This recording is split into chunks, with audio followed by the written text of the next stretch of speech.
Uh, Daf Yomi, Tractate Sanhedrin, page 30a, part 2, with the words V'atanya, Gamru es hadavar machnisin es edim, ahi delo karebi nasan. The Gemara asks, isn't it taught in Bright explicitly, when they finish the matter, they would bring in the witnesses? The Gemara answers that the Brighta is certainly not in accordance with the opinion of Rabbi Natan. Gufa leolam ein edusan mitzrefes ad shiru b'shneyan gechad. Rabbi Yehoshua ben Korcha Omer afilu b'zerach hazeh b'mayk meflaki ibois ema krab ibois ema svara. The Gemara discusses the matter itself. Testimonies of individual witnesses are never combined into a testimony of two witnesses unless the two of them saw the incident transpire together as one.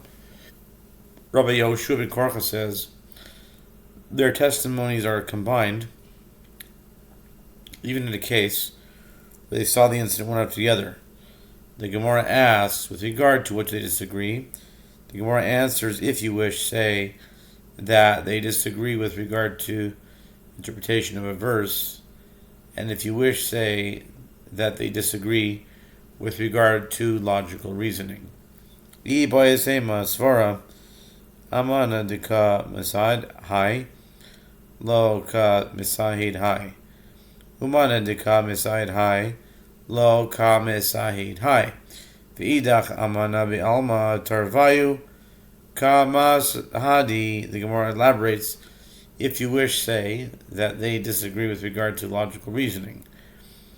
The first Tana holds that the witnesses must see the incident transpire together, or otherwise, about the 100 dinars of debt that this one is testifying, that one is not testifying, and about the 100 dinars that one is testifying, this one is not testifying. There is only one witness of each incident, which is not sufficient. And the other Tana Rabbi Yehoshua ben Korcha holds, since both witnesses are testifying about 100 dinars in general, the defendant is liable to pay the plaintiff 100 dinars. V'boyas ema kra dechsiv hu eid o ra'a o yada.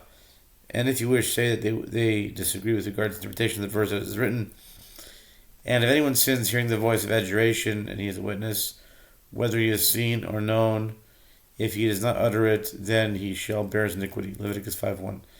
Ve'atanya mimash mash in our lo kam yakum eid eino yodea shu echad matam aloner echad matam aloner echad. The Gemara explains that in his Tana Bright with regard to the verse, one shall not rise up against a man for any iniquity or for any sin, in any sin that he sins, at the mouth of two witnesses or at the mouth of three witnesses, shall matter be established. Deuteronomy 19:15. By inference from that which is stated in the verse, the witness shall not rise up against a man, even without the word one. Do I not know that it is referring to one witness? After all, the verse is written in singular.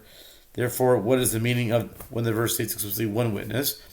Zebana av kol makom shenemar aid hare kan shnayim ad sheyifrot lecha akasu echad. This established a paradigm, a basis for the principle that every place where the Torah or the word witness is stated, it means that there are two witnesses unless the verse specifies for you that it is referring to only one witness. V'apakei rachmana. B'lashon chad l'meimar ad nechazu tarvayu gechad v'idach v'hu eid o ra'a o yada. And according to the first Tana, the mercy one expresses in the singular form the witness or not witness to say that they are not combined into a testimony of two witnesses unless the two of them saw the incident transpire together as one. And the other Tana, Yehoshua ben Korcha, derives from the verse, and he is a witness whether he has seen or known, that in any case where one testifies about what he sees and knows, his testimony is valid. Based in Aji Dushnan Ge'echad from Nasan Omer Shomen Divarav Shel Zeh Yom Hayom Kishevo Chavero Lemachar Shomen Divarav Maikim Yeflagi Ibais Ema Svar Ibais Ema Krap. The Bright that cited above teaches, and furthermore, their testimony does not stand in court unless two of them testify together as one. Rabbi Natan says they need not testify together, rather their testimonies are combined even if the judges hear the statement of the witnesses today, and when the other witnesses come tomorrow, the judges hear the statement. The Gemara asks, with regard to what do they disagree? The Gemara answers, if you wish to say they disagree with regard to logical reasoning, and if you wish to they say they disagree with regard to interpretation of verse. The boy sayma svara mar savar eid echad ki asi l'shvua asi l'mon asi. The Gemara elaborates, if you wish to say disagree with regard to logical reasoning, one sage the first time holds that when one witness comes to testify, he comes to render the defendant liable to take an oath. This is the halacha when there is one witness against the defendant. In a case of monetary law, he does not come to render the defendant liable to pay money because for this 2 witnesses are necessary. And